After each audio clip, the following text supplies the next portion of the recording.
देखिए, uniform civil code Bengal में होगा, एक प्रोसीड्योर होता है। हम लोग असेंबली में बताऊंगा। এই বাড়ি রাস্তা করে দিয়েছিল বন্দে মাতরমের 150 বছরে। এখানে বিরোধী দলনেতা ছিলাম, বিজেপির একটা কার্যক্রম ছিল, আমি এসেছিলাম, ঢুকতে দেয়নি, করে দিয়েছে।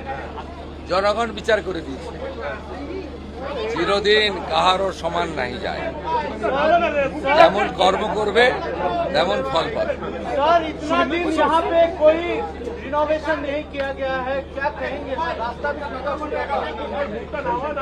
पिछले सरकार का काम तुष्टीकरण, भ्रष्टाचार, परिवारवाद और बंगाल को पीछे ले जाने का काम किया। ये सब काम तो उनका नहीं करने का मकसद था।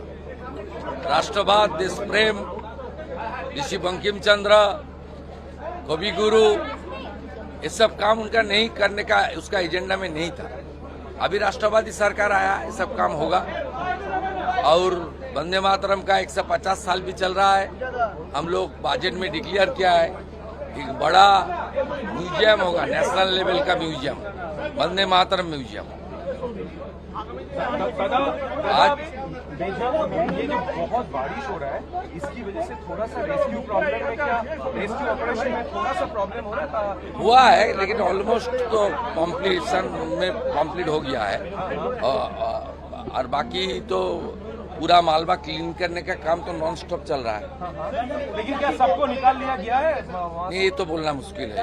ऑपरेशन चल ये एनडीआरएफ और आर्मी जब बोलेगा तब कोलकाता पुलिस को मैं जानकारी दे दूंगा। ये मेरा बोलने का ठीक नहीं।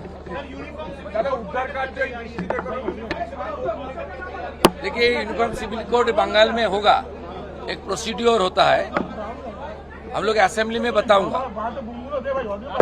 एक कमेटी बनता है, एक सिटिंग जज के नेतृत्व में।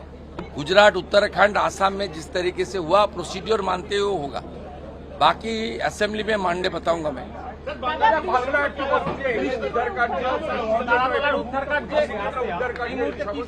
হ্যাঁ, কালকে তো ডিস্টার্ব হয়েছে, কিন্তু আমরা টাচে আছি।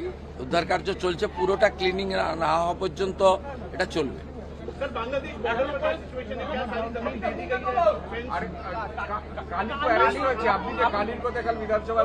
ঋষি বঙ্কিমচন্দ্রের স্মৃতি বিজড়িত বাড়িতে এসব চোর, ডাকাত, লম্পট, চিটিংবাজ, এদের সম্পর্কে আলোচনা না করা ভালো, জায়গা আলাদা আছে। আমি এখানে এসব কথা বলবো না। আমি ঋষি বঙ্কিমচন্দ্রের, সাহিত্য সম্রাটের, বন্দে মাতরমের রচয়িতার, তার পূর্ণ জন্ম দিবস অর্থাৎ আবির্ভাব দিবস, আমি এখানে এসেছি গ্রন্থাগার মন্ত্রী, বিধায়ক, আধিকারিকদের নিয়ে। এই প্রথমবার রাজ্য সরকার এখানে অনুষ্ঠান পালন করছে। তথ্য সংস্কৃতি দপ্তর এবং গ্রন্থাগার দপ্তর এবং কলকাতা কর্পোরেশন মিলিতভাবে এই কাজটা আমাদের আজকে সকালের প্রথম কাজ। আমি আপনাদেরকে বলবো, আপনারা 12টা 30 মিনিটে ময়দানের পিডব্লিউডি যে টেন্ট আছে তার ওখানে অপেক্ষা করবেন। ওখানে আমাদের এই সংক্রান্ত একটা ছোট মিটিং আছে, তারপর আমি বলবো।